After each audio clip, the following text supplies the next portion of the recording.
अस्सलाम वालेकुम। Hello and welcome back to the second video of point of sale guide. तो जैसे कि हमने प्रोडक्ट ऐड करना, परचेज़ करना और सेल करना पॉइंट ऑफ सेल से आपको बता दिया था। अब हम इसमें आते हैं कि हम और क्या क्या कर सकते हैं हमारी प्रोडक्ट्स के साथ। हम अपनी प्रोडक्ट्स को इंपोर्ट कर सकते हैं थ्रू अ CSV और एक्सेल की फ़ाइल के थ्रू। हम यहाँ से सैम्पल फाइल डाउनलोड कर लेंगे जिसके अंदर हमारे पास सारी चीज़ें आ रही हैं, जैसे कि name code, barcode symbology, brand, category code, unit code, sale code, purchase unit, और हम सारी चीज़ें इसके अंदर एज इट इज़ अपनी लिस्ट बना के और हम डाउनलोड कर सकते हैं। सैम्पल फाइल भी आपको हम डाउनलोड करके दिखा देते हैं। ये हमारे पास सैम्पल फाइल डाउनलोड हो गई है। हम सैम्पल फाइल खोल के आपको दिखा देते हैं कि आपको ये आ गई है हमारे पास सैम्पल फाइल। इसके अंदर यहाँ पे हमारे पास नाम आएगा, प्रोडक्ट कोड आएगा, ब्रांड बारकोड सिंबोलॉजी आएगी, brand, category code, unit code, sale unit, purchase, cost, price. तो जिस तरीके से हमने वो फॉर्म फिल किया था, हम यहाँ पे अपनी सारी प्रोडक्ट्स इनलिस्ट कर लेंगे और इसमें हमारा काम इजीली हो जाएगा।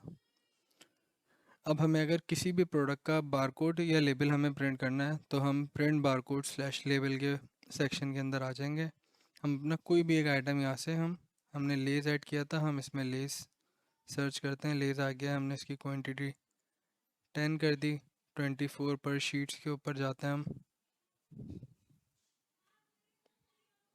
ये हमारे पास इस टाइप का बारकोड जनरेट हो जाएगा। ये ए पॉज जो लिखा हुआ है, ये क्योंकि हमारा लिखा हुआ है इस वजह से ए पॉज आ रहा है। जब हम इसको चेंज कर देंगे अपने किसी भी क्लाइंट की रिक्वायरमेंट के मुताबिक तो फिर उनका नाम आएगा, हम चाहेंगे तो ये हट भी जाएगा। क्वांटिटी एडजस्टमेंट क्या होती है ये मैं आपको बता देता हूँ। जैसे कि हमारे पास किसी भी स्टोर के अंदर कोई भी हमारे पास वेस्ट हो जाती है, प्रोडक्ट एक्सपायर हो जाती है, टूट जाती है, ख़राब हो जाती है, खो जाती है, तो हम उसको एडजस्ट यहाँ से करते हैं। जैसे कि हमारे पास प्रोडक्ट है लेज़, तो इसकी हम क्वांटिटी सब्ट्रैक्ट या ऐड कर देंगे। हमारे पास कभी इन स्टॉक कभी कुछ मिल नहीं रहा होता, हमें मिल जाता है या हमारे पास से खो जाता है, तो इस तरीके से हम इसको यहाँ से ऐड या सब्ट्रैक्ट कर सकते हैं। अभी हम इसको सब्ट्रैक्ट कर रहे हैं। हमने यहाँ से सबमिट कर दिया फॉर्म। अब जब हम इसकी क्वांटिटी एडजस्टमेंट में जाएंगे तो हमारे पास ये एज इट इज़ आ रहा है। जब हम इसको देखना चाहेंगे तो हमें पता चल जाएगा कि हमने एक सब्ट्रैक्ट किया था, ये यूज़र था, इस डेट को इस टाइम पे ये किया था। तो हमारे पास डिटेल आ जाती है इसकी। उसके बाद हम आते हैं अपने सेकंड सेक्शन पे जो हमारा सेल्स का है। जैसे हमने पहली सेल की थी वो पॉइंट ऑफ सेल से की थी। अब दूसरा सेक्शन है जिसके अंदर हम इनवॉइस बना सकते हैं अपने किसी भी कस्टमर के लिए, जो कि इन ऑफिस सेल भी कहलाती है। सबसे पहले डेट आ गई, जो आपकी सिस्टम की डेट है ये वही डेट ही पिक करेगा। दूसरा हमारे पास आता है रेफरेंस नंबर, इनवॉइस नंबर। ये हम चाहें तो हम खुद से भी डाल सकते हैं, नहीं तो हमारा सिस्टम खुद से भी जनरेट कर देता है। हमें किस वेयर हाउस से सेल करना है हम पहले उसको ये बताएंगे, फिर उसके बाद हम अपना कस्टमर सेलेक्ट करेंगे। लेट से हमारे पास एक वॉक इन कस्टमर है, हमने इसको ले सेल किया। तो हमारा, क्योंकि हमने जो वहाँ पे सेलिंग प्राइस डाला था वो 20 था, परचेजिंग हमारे पास 18 की थी, तो हम 20 का रेट ही रखेंगे। हम इसको 20 पीसेस सेल करेंगे। और अगर हम इसको चेंज करना चाहते हैं तो हम यहीं पे जैसे हम उस टाइम चेंज किया था, हम यूनिट प्राइस हम यहाँ से चेंज कर सकते हैं। और अगर हम कोई डिस्काउंट देना चाहते हैं तो हम अपने कस्टमर को डिस्काउंट भी यहीं से दे सकते हैं। फिर इसके अंदर हम नीचे आ जाते हैं। इसके अंदर हमारे पास टैक्सेस भी हैं। टैक्सेस में हमने नो टैक्स किया हुआ है, हम टैक्स कोई भी अप्लाई नहीं कर रहे हैं। ऑर्डर डिस्काउंट अगर हम कोई दे रहे हैं, शिपिंग अगर कोई है, अटैच डॉक्यूमेंट अगर हम कभी कोई PO आ जाता है हमारे पास तो हम इसको ऐड करा सकते हैं। सेल स्टेटस कंप्लीटेड है या पेंडिंग है ये आ जाएगा। पेमेंट टर्म्स अगर इन टर्म्स ऑफ डेज हम डाल सकते हैं। पेमेंट स्टेटस आ जाएगा, पेंडिंग है, ड्यू है, पार्शल है, पेड है। पेड पे आते हैं तो ये पूछेगा कितना पेड है, और पेइंग बाय कैश है और चेक है। हम अमाउंट डाल देते हैं 400 जो कि है। हमने इसको सबमिट किया, हमारे पास से ये सेल बन गई ऑटोमेटिकली। अब हमारे पास इसकी इनवॉइस भी बन गई। हम इसकी इनवॉइस को अपने हिसाब से कस्टमाइज़ कर सकते हैं इजीली। अगर हम चाहें हमें थोड़ा सा लेआउट डिफरेंट चाहिए तो हम इसको कस्टमाइज़ करके चेंज कर सकते हैं। इस इसको हम चाहें तो हम कस्टमर को डायरेक्टली ईमेल कर सकते हैं, इसकी हम PDF डाउनलोड कर सकते हैं, इसको हम एडिट भी कर सकते हैं, और इसमें अगर हमें मज़ीद पेमेंट लेनी है तो हम ऐड पेमेंट भी कर सकते हैं।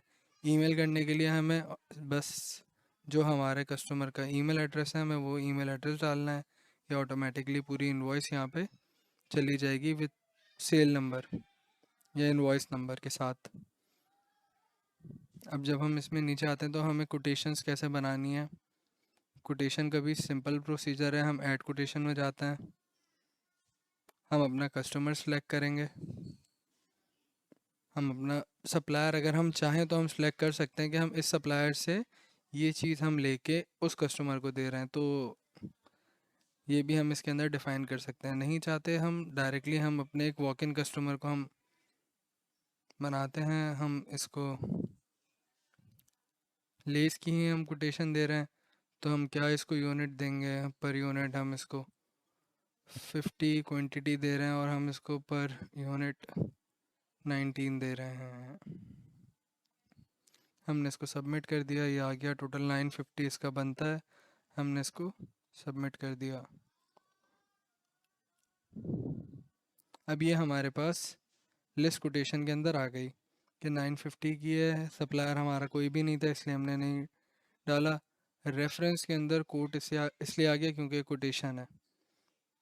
अब इसको हम जब हमें सेल करना होगा तो हम इसी के अंदर क्रिएट सेल के ऊपर हम क्लिक करके डायरेक्टली हम यहीं से सेल भी कर सकते हैं, तो ये कोटेशन हमारी इनवॉइस में कन्वर्ट हो जाएगी। अच्छा, अब हम आते हैं ट्रांसफ़र्स पे, क्योंकि परचेजेस मैं आपको पहले बता चुका हूँ। तो जब हम ट्रांसफ़र्स पे आते हैं तो ऐड ट्रांसफ़र पे हम क्लिक करेंगे, हमारे पास आ जाएगा कौन से वेयर हाउस से कौन से वेयर हाउस हमें ट्रांसफ़र करना है। तो हमारे पास अगर दो वेयर हाउसेज हैं, एक ल्यूनेक वेयर है और दूसरा हमारे पास शॉप वेयर हाउस है,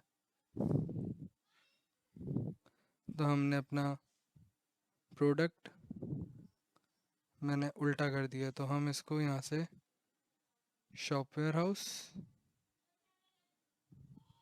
रोड वेयर हाउस सेलेक्ट कर लेते हैं और यहाँ से हम इसको, एक सेकंड में इसको रीसेट करता हूँ, हमें इसको शॉप वेयर हाउस में ट्रांसफ़र करना है ल्यूनेक वेयर से।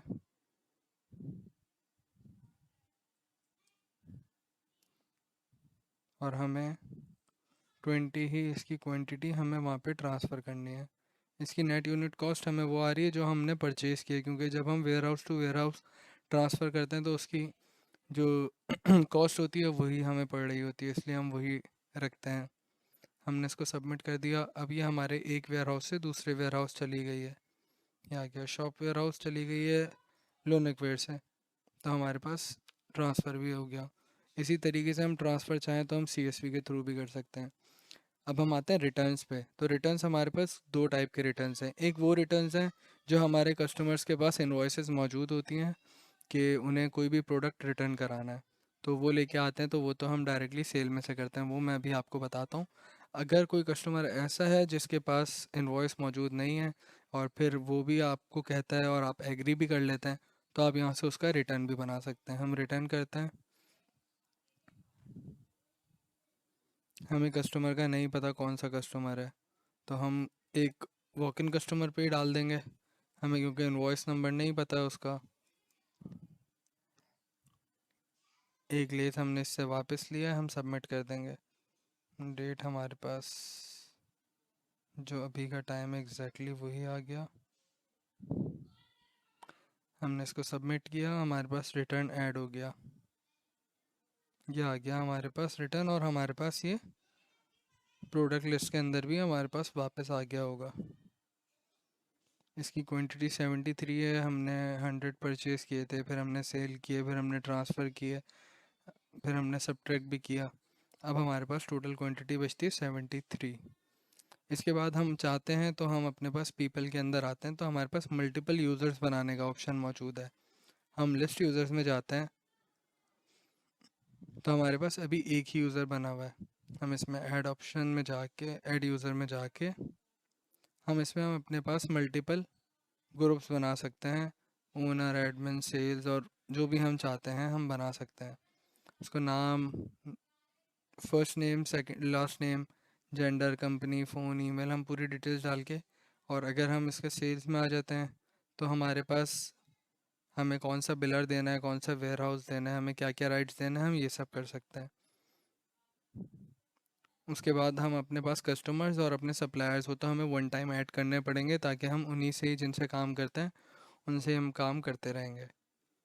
उसके बाद हमें कोई प्रिंटर ऐड करना है, हम प्रिंटर ऐड कर सकते हैं लैन के थ्रू, या जब हम सिस्टम को कनेक्ट कर लेते हैं, वो लेटर ऑन मैं आपको समझा दूंगा।